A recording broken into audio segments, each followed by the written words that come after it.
already talked about the hydrogen bond that exists in water and how water is the only substance that can exist in all three states. It can exist as a solid, a liquid, and a gas. Now, other properties about water that become important to our human bodies. Well, I should say animals, because it's pretty much animals across the board. It has the properties to be cohesive. What does that mean? What does it mean to be cohesive? Okay. Sticks to itself. Sticks to itself. Huh.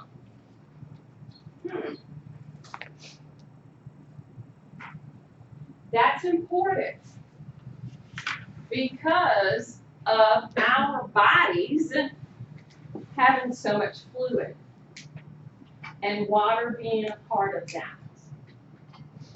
It has the property to be adhesive.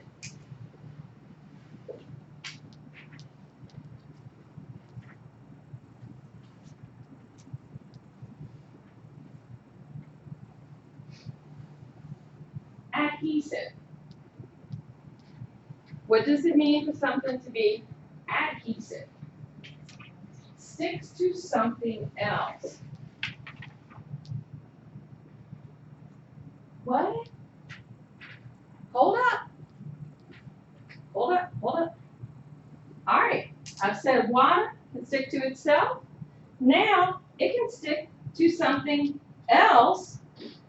Why in the world would that be important in the body?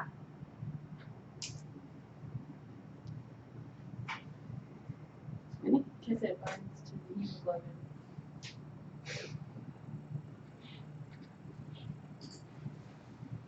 Hemoglobin's going to be the protein in the red blood cell.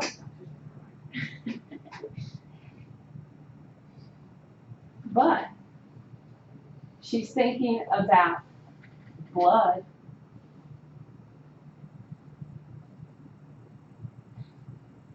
What percentage of our blood is water? We can, and babies can be as high as 90% water. As an adult, 60, 70, 85, depending on your level of hydration, okay? But, hold up. Is my blood in my body just simply dispersed all over the place? Or is it contained? It's contained. Because the heart is the pump which pushes it through the vessels. It doesn't leave the vessels unless we cut one of them. It stays contained. The properties of being cohesive and adhesive. Cohesive means our blood is going to transport tons of materials. And being adhesive, if we look at our blood vessels, it allows the blood to have some stickiness along those vessels. So it's got some really cool properties. It has a high specific heat. At what temperature does water boil? 100 degrees Celsius. Now, that's not the way we're taught in the United States? We're taught temperature in what? Fahrenheit. 212 degrees Fahrenheit.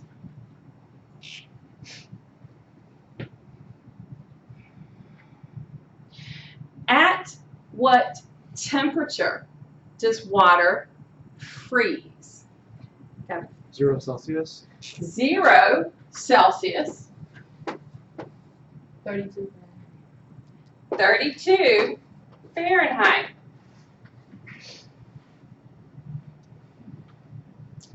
Let me think about this for a second. My body, which they tell me has an average temperature, 98.6, which we're now knowing is different. Is there anywhere on our planet that we currently live on that has the temperature that gets to 212 degrees Fahrenheit or 100 degrees Celsius? If you dig down into the earth deep enough. But where we exist on the planet, no. Okay? I think that's good. All right? Granted, in our Virginia heat, where we can have all that humidity, we can have that temperature go up to something like, what, 110 degrees or whatever sometimes? And you go outside and you're just like, oh my goodness, no. But due to the amount of water in my body and the fact that it can exist in 3 states, solid, liquid, or gas, if I put too much heat into it, it will break it into a gas. I don't get broken into a gas. Because hopefully my body's not going to reach that internal temperature and just go poof into steam. We might pay $10 to see that, okay, but it doesn't happen because that's not the temperature that we hope our body will reach. It can't reach it. Well, I mean, I guess it could, but you know, technically it's not. At the point of freezing, well, outside this morning, I think when I left coming to work, it was 28 degrees, rather chilly, okay? But I had wrapped up. I had my coffee, had my seat warmer going in my car, you know, all that fun stuff. I didn't freeze, all right? 3 states water can exist in, solid, liquid, or gas. But I didn't freeze because my internal temperature didn't get there. Other organisms on the planet are not quite that lucky, okay? Doesn't necessarily have to be animal per se, okay? But they're not that lucky. So this is a very good property about water. And considering the fact how much our body itself is water, and then how much of the blood is water. All right? And once again, that's affected by your level of hydration. Your level of hydration is dependent on you. Okay? And once again, whether you're drinking water. Not tea, not soda, not coffee, anything else. Your level of hydration is dependent on your intake of water.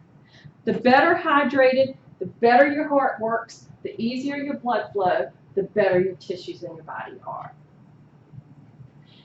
We have this water in the body because of what it can make up, okay, because it can affect that level of blood and so forth. Important for protection of the body. We need it for those chemical reactions. When we build up a molecule, we need water. When we break it down, we need a water molecule. So we need it for the chemical reactions. And then it plays a role in being a mixing medium. This is extremely important to our bodies. Mixtures. What are they?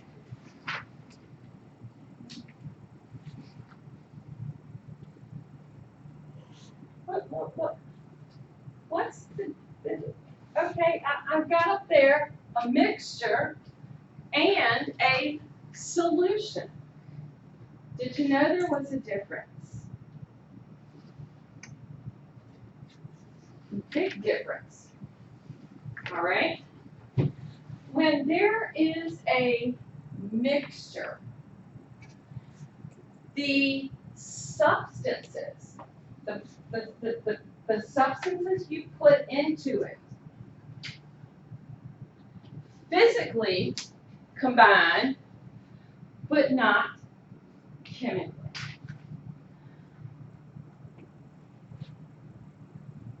For example, in what we term a suspension, something being suspended, what comes to mind when you hear that term?